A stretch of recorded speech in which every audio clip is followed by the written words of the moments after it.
Okay, so on part B, we're using polynomial long division to check factors, to see if there are factors. How does that work? Okay, if there's no remainder after dividing, then the divisor is a factor of that polynomial. Okay, so y'all remember in example 2 how there was no remainder? And I said, oh, look, perfect factors. Okay, that's what the factor theorem is. After I divide, if there's no remainder, then they are a perfect factor, which means that the solutions would be exact solutions. Okay, if I had to solve. Okay, so we're going to practice to see if this is a perfect factor. In order to check for perfect factoring, you're literally just doing long division. That's it. You're going to still be doing long division. You're just checking to see if you get a remainder or no remainder. Okay, so it's asking you here, if you divide, is this a factor? So in the end, you're not telling me what your divisor times your quotient is. You're just telling me, is it a factor, yes or no? Does that make sense? Okay, and what determines that is if you have a remainder of 0. Got it? Okay, so let's set it up. So looking at my divisor, my d of x here, I am missing my 0x. So when I set it up, just in case I need it, I'm going to have x squared plus 0x plus 1. Now, there's going to be times where fillers aren't needed, but I like to practice with it because unless you catch on to those math patterns fairly quickly, you may mess up trying not to use a filler. Okay, and then on our polynomial, so looking at our polynomial, our p of x, what's missing? Our 0x, right? So we're going to put that in there. So we have 3x to the 4 minus 4x cubed plus 12x squared plus 0x plus 5. And again, I'm going to go through this using the mental math process, okay? So I'm going to say out loud what I'm doing, but I'm not going to write it down. If you need to write it down, then it's up to you to write it down on your paper, but I will not be writing it down up here, okay? So I'm doing my first divide. 3x to the 4th divided by x squared. So 3 divided by 1 is 3. X to the 4th divided by x squared is going to give me x squared. So the first piece of my quotient is 3x squared. After we divide, we multiply the quotient times the divisor. So I have 3x squared, and I'm going to times it by x squared, 0x, and 1. And that's going to give me 3x to the 4th plus 0x to the 3rd plus 3x squared. After we multiply, we then are going to subtract and combine like terms. Subtracting means I'm changing the signs. These are going to cancel out because the goal is to cancel out that leading term. And if I only change the sign of the leading term, is this going to stay true to what it is? No, it changes everything, okay?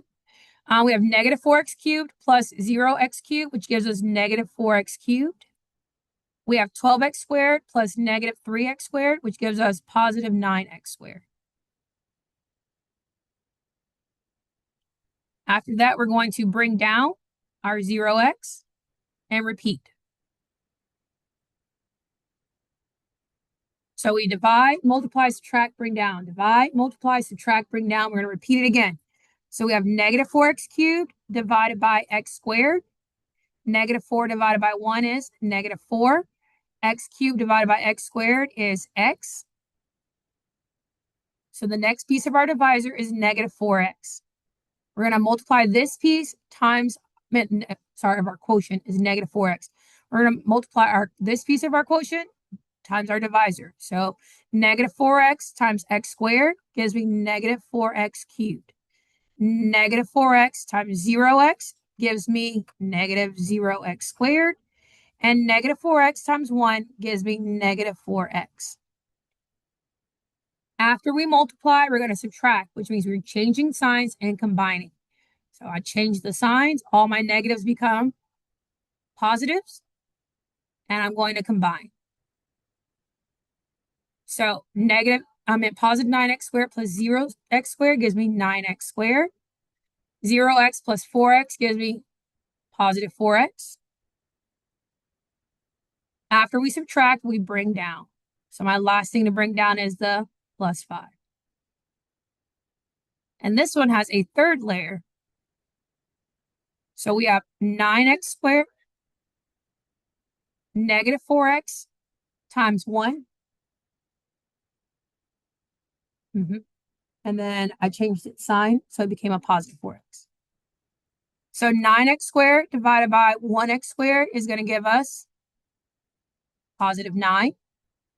And now we're going to multiply this part of the quotient times our divisor, each piece of our divisor. So 9 times x squared gives us 9x squared. 9 times 0x gives us 0x. And 9 times 1 gives us a positive 9. After we multiply, we subtract, which means we're changing our signs and combining.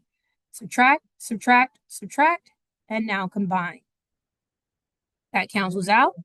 And we have 4x plus negative 0x, which is just 4x. And we have 5 plus negative 9, which makes negative 4. So since I have a remainder, is this a factor? The answer would be no, not a factor. And why is it not a factor? Because of this guy, because we have a remainder. Do we see how that works? Okay. And again, if you're at the point where you still need to write down the mental math, please do so. But remember, the steps that we're following is we divide, multiply, subtract, bring down, repeat. Divide, multiply, subtract, bring down. Okay? You're dividing the leading terms, multiplying by that part of the quotient to the divisor, subtracting, changing our signs and combining, and then bringing down and repeating.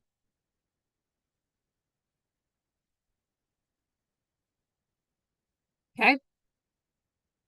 Let's try again.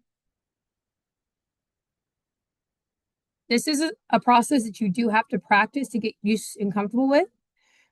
So we have, is x squared minus 1 a factor of p of x, which is x to the 4th plus 4x squared minus 5. X squared is our d of x. So there we go. So we're filling in with that 0. Did I write plus 1? Thank you. Good catch, good catch. Okay. And then we're going to have our dividend. We have x to the 4, but we're missing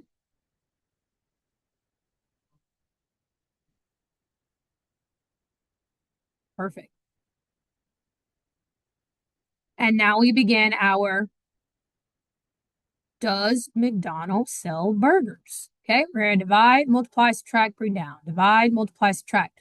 We're dividing our leading term. So x to the 4 divided by x squared. What does that give me? X squared. After we divide, we're then going to multiply that part of the quotient times the divisor. So x squared times x squared gives us x to the 4th. X squared times 0x gives us 0x to the 3rd. And then x squared times negative 1 gives us negative 1x squared. After we multiply, we then are going to subtract, which means change our signs and combine. These cancel, this cancel. And we're left with 5x squared. And we're then bringing down plus 0x minus 5. After we bring down, we then do what? We repeat with the process, right? We divide. So we have 5x squared divided by x squared. 5. That gives us 5. After we divide, multiply. So we have 5 times x squared, 5x squared, 5 times 0x, and then 5 times negative 5.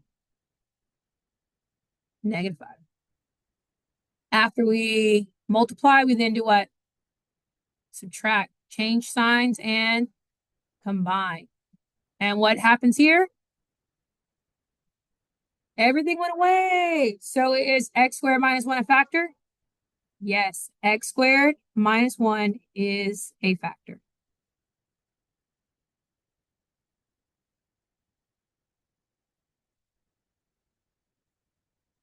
Okay, how do we feel about the factor test? Yes? All right. Now, why is this helpful? Well, because when you can identify the factor, then you can do the factor theorem check, which means that you can take the value of x and substitute into the polynomial, and the answer should be 0. If it is 0, then you can use long division to find the quotient. Okay, so we're going to talk about how this works. Now, this only applies if it's a linear factor, okay? Linear factor means that your factor is written in the form of mx plus b. Remember, that's our linear model.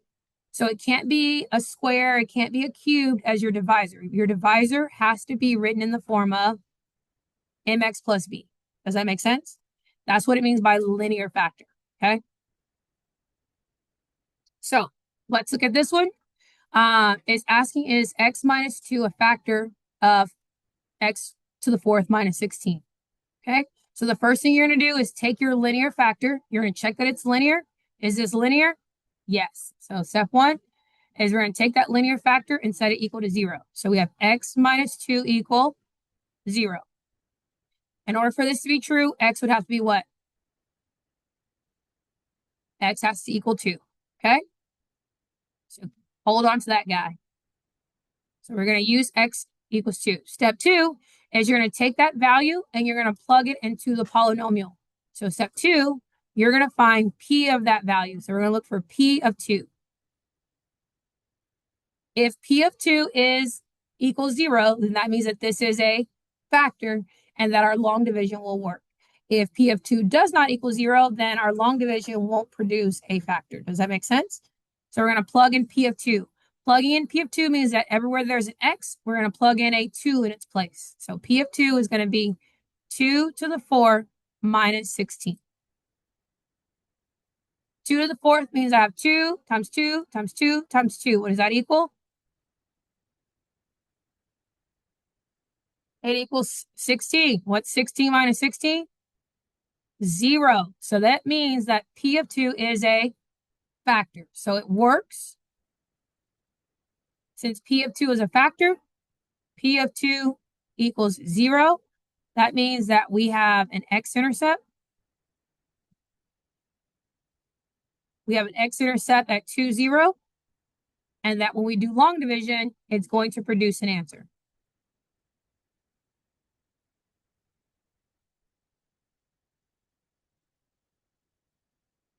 Okay, so that's what these steps are. So after we do that, yes is a factor. Then step 3 is to do the long division. And we're not going to have a remainder because it's a factor. So step 3 is to do our long division. So we have x minus 2 divided by, and I'm going to do the fillers, but I want us to see what happens with all the fillers to see if you can catch on to a little pattern.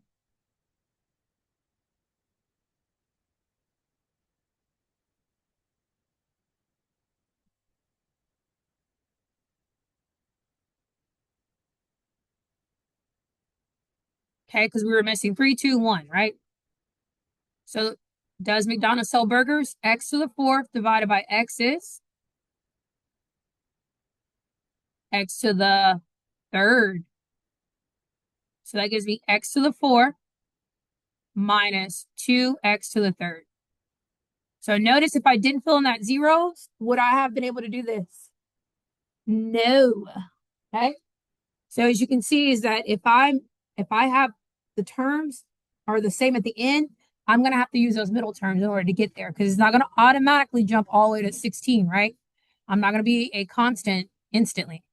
So after we multiply, we then are going to subtract, which means we change signs. What's the goal here is to cancel out that leading term and find our new leading term. Our new leading term is 2x to the 3rd, and we're going to bring down 0x squared. The number that you bring down is going to depend on the number of terms in your divisor.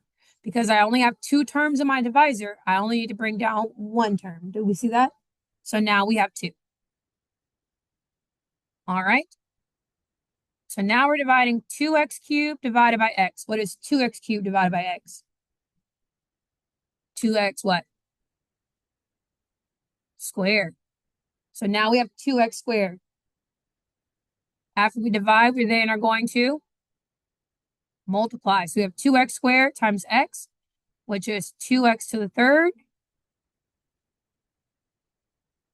plus negative 4x squared. And then you guys keep going.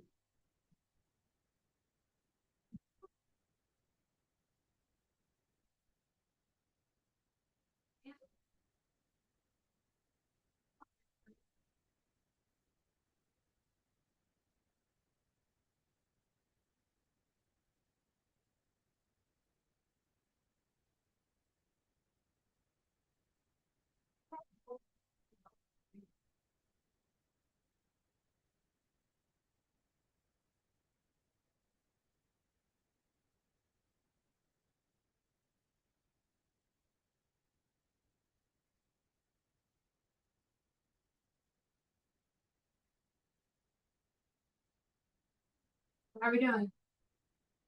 Just keep going with that. Huh? Just that tired? You've been mapping too hard today? Is that what it is? Okay.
Okay. So this time, this is the longest we've had to do, right? We ended up having to divide how many times? 4 times. So in the end, remember your answer, your solution is going to always be your original. So our divisor, which was x minus 2, times our quotient, and our final quotient was x to the third plus 2x squared plus 4x plus 8. Okay. And our next part, we're going to talk about how this is not fully factored. Okay. And does anyone know why this is not fully factored? Do y'all remember grouping? Do y'all remember grouping? Because right here, when I got down to, it was a positive 8. And then when I multiplied it, I subtracted it and then became a negative. And then it became a positive. Did I do it wrong? What did I write? I had a positive 8, I multiplied, came a negative. Yeah. Okay. In our next unit, next section, we're going to talk about how this is, it only asks for 2 factors. So we stopped at 2 factors. On your Delta Math, you're going to get a preview of having to remember your factoring skills. Okay.